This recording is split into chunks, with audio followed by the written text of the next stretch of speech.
Guéra, Michel Grana, Pierre Daniel, Marc Vera, Guy Savoie. Je pense qu'on peut se lever. L'académie, mesdames et messieurs. Regardez l'artiste devant vous. Regardez ça. Alain Passa, Alain Ducasse.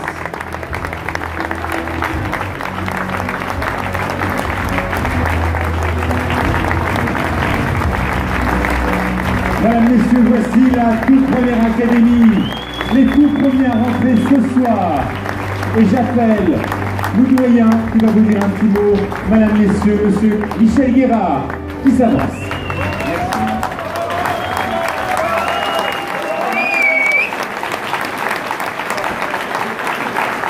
Est-ce que vous m'entendez? Oui. Très bien. D'abord, je voudrais remercier Ego et Millot de nous avoir invités à un spectacle aussi fastueux. Et quand je dis fastueux, je pèse mes mots, ça me ramène, pour ce qui me concerne personnellement, 55 ans en arrière. Il y a 55 ans de cela, je travaillais dans un cabaret qui appartenait au même propriétaire que le Moulin Rouge. L'homme s'appelait Monsieur Cléricault. J'ai rencontré tout à l'heure son petit-fils et son arrière-petit-fils. Et c'est quelque chose, bien sûr, qui m'a beaucoup ému. Beaucoup. Applaudissements, s'il vous plaît, pour l'académie Cléricault, cet hommage qui est rendu par Michel Guéra. Alors maintenant, il faut parler des choses sérieuses. Alors, Marc Esquerret m'avait demandé de faire très court. Ah oui, là, faire très très court. Hein. Bon, alors... Mais vous savez, Michel, si je peux me permettre, il y a une réplique d'Audiard qui dit « Quand les types de 120 kilos commencent à parler, ceux de 60 se taisent et les écoutent. » Pour vous, c'est exactement l'inverse, et c'est très bien. En tout cas, moi j'ai un raccourci, vous choisissez. Alors, vous venu, moi content.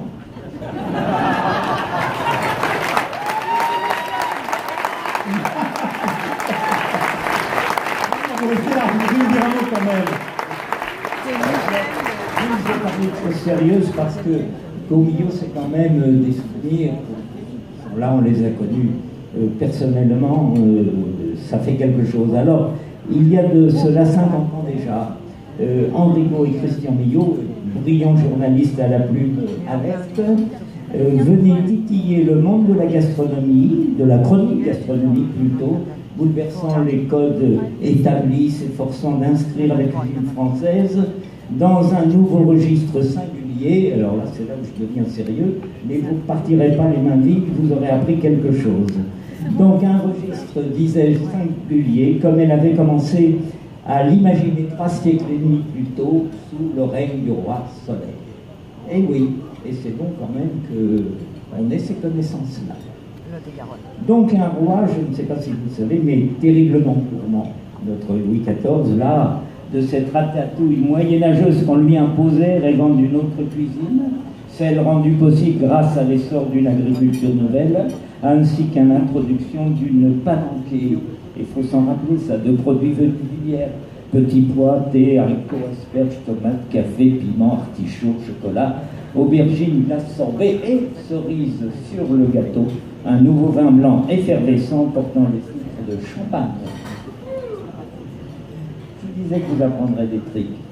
Alors, il avait les produits, l'homme, mais il n'avait pas les hommes, il n'avait pas les cuisiniers. Eh bien, il les trouva, en la personne de Pierre de Lune, Lavarenne, Nicolas de Bonnefond et Lester Macialo, qui en profitèrent sur le champ pour rédiger leur propre traité de cuisine et leur permettant, vous allez voir, c'est quand même drôle, en même temps que les chirurgiens de l'époque, de se sortir de ce que l'on appelait alors les travaux ordinaires. C'était au XVIIe siècle.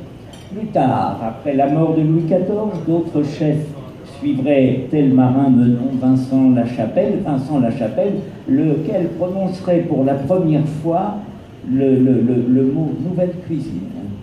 Vous voyez, ça date pas de Gourmillot.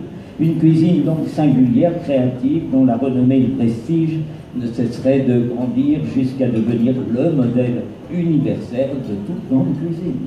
Voilà, on est Frenchy, on ne l'est pas.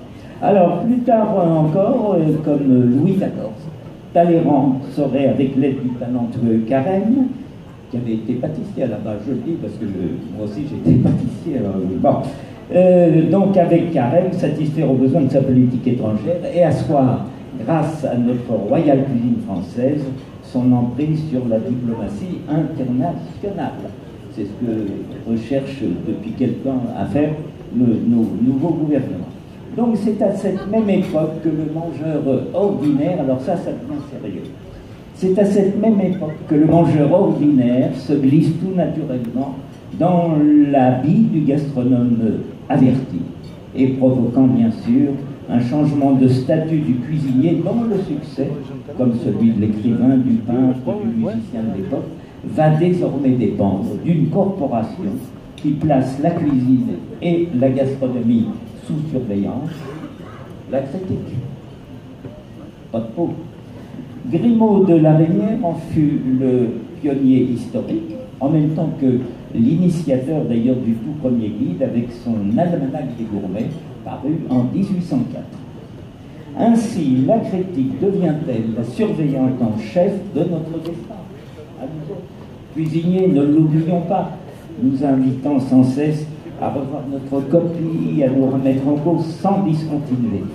Je me souviens, c'est une anecdote vraie, alors qu'il me faisait quelques remarques peu amènes sur un poisson que je lui avais proposé et qu'il jugeait être mort une seconde fois pour rien, comment Christian Millot, pour apaiser probablement mon ressentiment et donner moins d'importance à ses propos, me révéla le sens critique qu'en donnait déjà Montaigne au XVIe siècle. Quand on me contredit, disait Montaigne, cela éveille en moi toute mon attention, mais jamais ma colère. Une théorie que je fis définitivement mienne et qui colle bien à l'idée que je me fais de notre métier, la cuisine, convergence de générosité et de sacrifice, un métier allègre, quelque chose entre la science, la sorcellerie, la poésie, l'art du feu, l'école des parfums, où chacun de nous devient, n'est-ce pas, un instant, à la fois auteur, compositeur, metteur en scène, interprète. Alors, et je vais en terminer, rendre grâce, chers amis, à tous ces guides qui nous font connaître, et Hugo Millot, bien sûr en particulier. Remercions-le de nous aider à continuer d'être et d'inscrire dans la pérennité ce métier de funambule que nous aimons tant et qui nous le rend bien.